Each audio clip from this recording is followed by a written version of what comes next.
This is Radar on the Radar Entertainment Blog, coming to another edition of Movie Reviews and Observations number 88. So this movie was called Stardust, and I didn't even realize when I made this list. You make it a while ago at the beginning of the year, and then when you go and watch the movie, you're like, oh, so this was basically Johnny Flynn doing his best to impersonate David Bowie. Jenna Malone playing his wife, and Mark Marion, the dude that was chauffeuring him around. Basically, they're like, oh yeah, he had a hit, one hit, and blah blah blah blah blah, and it's not doing well in America, and he's sold a lot of crap of he could have go on tour and promote it, but technically he couldn't be there to work, he couldn't be there to live, so all he could do was just promote it through like little off-book gigs and like radio interviews, and obviously they say it's based on like off a true story, but they made up a lot of stuff, and I will say this. It was very, very boring. He sang, the guy playing David Bowie, John Flynn, maybe sang one or two songs for like 30 seconds in the movie. You would think the soundtrack would be David Bowie songs, but it was not, so it was very disappointing. Like, I would love to see a David Bowie biopic done correctly, not just about like a specific year in his life like this one was trying to be, and how they've done Rocket Man for Elton John, and that was more of like a musical interpretation of things not, going correctly in order and just random, breaking the fourth wall.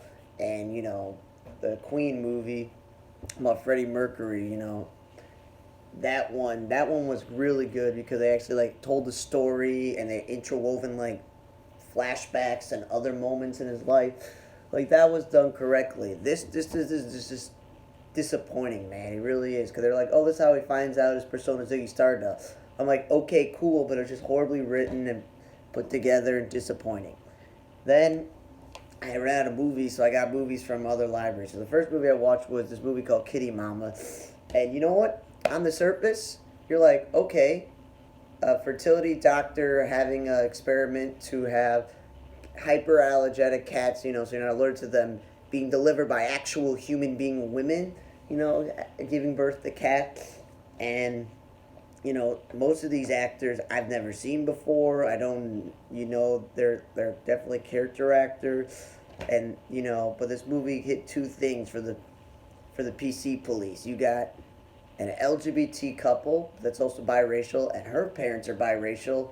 Then you have the doctor with the fertility clinic having a biracial relationship, and yeah, so the movie is basically he's running this program and trying to make this because he got in trouble, before with the, fertility because of a crazy ex-boyfriend of the girl that he likes, or her husband thinking that he was flirting with her, trying to ruin his career. So he's like, I'm trying different things. So you know what?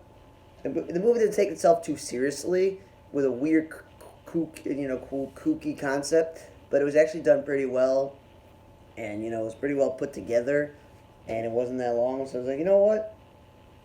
That's why the type of movie you can get online for streaming for free. This is where I had to watch some of it because this scratched, and I'm just like, yeah, on the surface, not bad.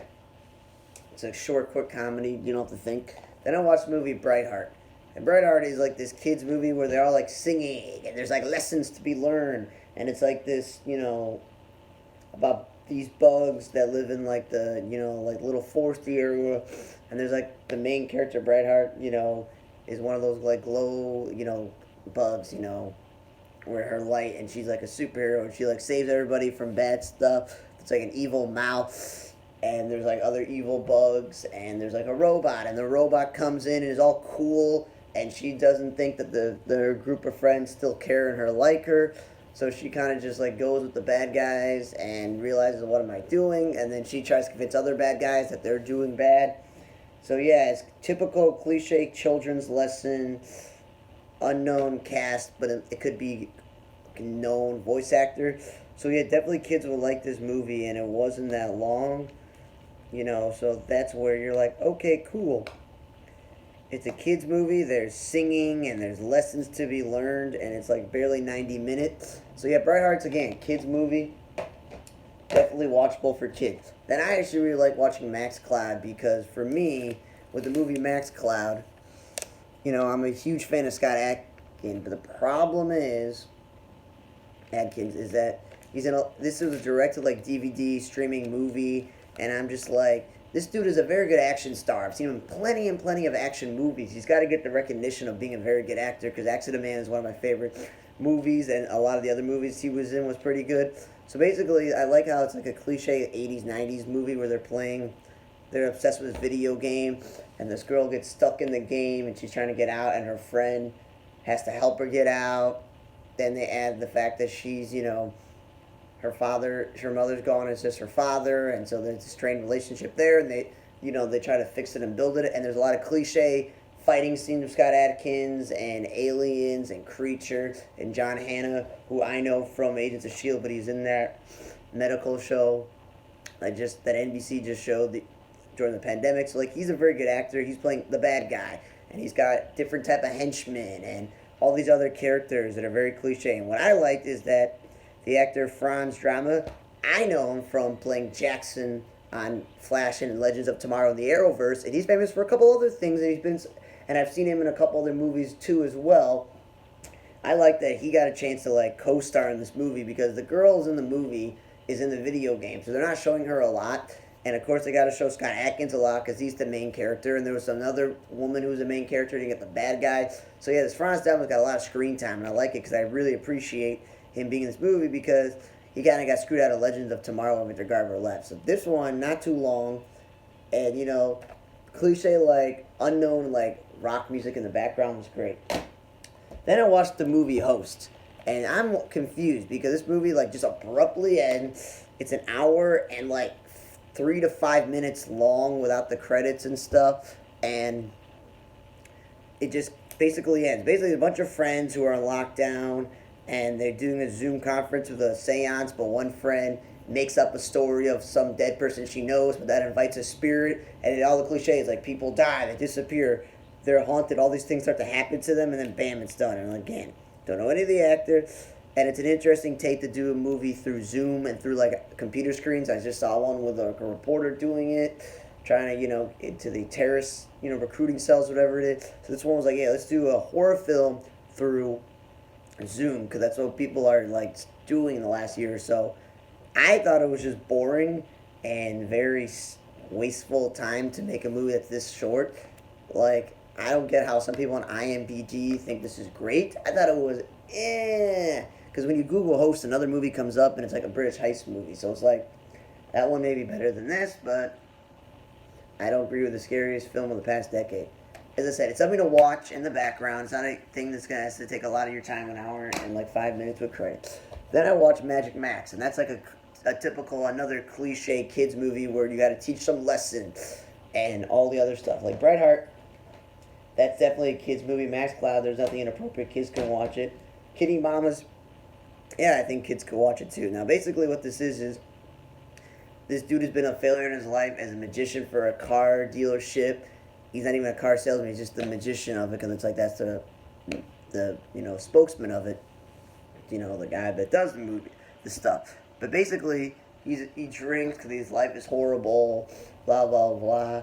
But his older brother, who he's estranged with, him and his wife die in a plane crash, started to spoil it. And because obviously this is the whole point of the movie. You're like, well, you see a cover with a boy and a guy there. So obviously the whole movie is that basically he's got to raise this 11-year-old who he's barely seen or talked to. He can't even take care of himself. So I'm like, okay, cool. So it's an interesting thing. Like, he's got to man up and be an adult and actually be a mature adult and take care of someone else.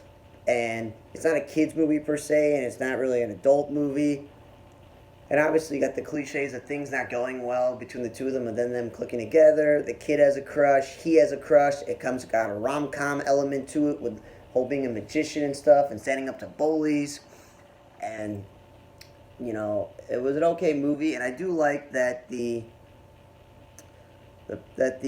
Barry Corbin is the car dealership owner, because I don't remember seeing him in things before Anger Management, but I first saw him as one of the people in Charlie Sheen's Anger Management group as the old man in the group, and ever since I've seen him in an occasional movie there, an occasional TV show. So again, this was not bad. It wasn't that long either, being in the 90-minute range. And the cool thing about the boy playing the nephew is that he's the young Kevin Pearson on This Is Us when they do flashbacks when they're kids. Not like the teenage, not the young adult version of the kid one. And I liked it that he gets to be in a movie and not just only be the young version of, Hartley. So definitely would suggest it. It was probably my second favorite movie I watched this week. And then the last movie I watched was Hearts and Bones. And I will say this, all the actors were very, very committed to their role. The wives, the co-workers, the other people. Hugo Weaving did a very good convincing job because he's a pretty talented actor. But he carried such an script, dry, boring movie where there's lots of scenes in the movie where I'm just like, you know what? You could have just skipped some of these scenes that are like things I don't care about. It's very slowly moving for an almost hour, 50-minute movie. And the movie has like a photo, like a slideshow at the end of photos and stuff because he plays this journalist who's dealing with PTSD and he forms his bond with a Sudanese refugee and there's all the troubles with each of their paths coming to fruition and them and their relationship. So it's an interesting take, like a human story type of thing, but he just cut out some scenes there. The movie moves a little bit too slow. Then it could be a better movie. But overall, it was okay. It's not like a waste of your time. It's very well. It was more put together than Stardust. So I will say this: the best movies this week that I watched were Max Cloud and Magic Max. Not to do the whole Max thing, and you could definitely watch those mostly with kids. Kitty Mamas, for what the premise was, they did pretty well. Brightheart was again a good kids movie that you should probably, let your kids watch because it was pretty good. And Hearts and Bones, despite being long, was better than the other movies. I would just skip Stardust and Hosts. Thanks for listening to another edition of Movie Reviews and Observations number 88. For On the Radar Entertainment Blog, I'm Radar. See you guys next time.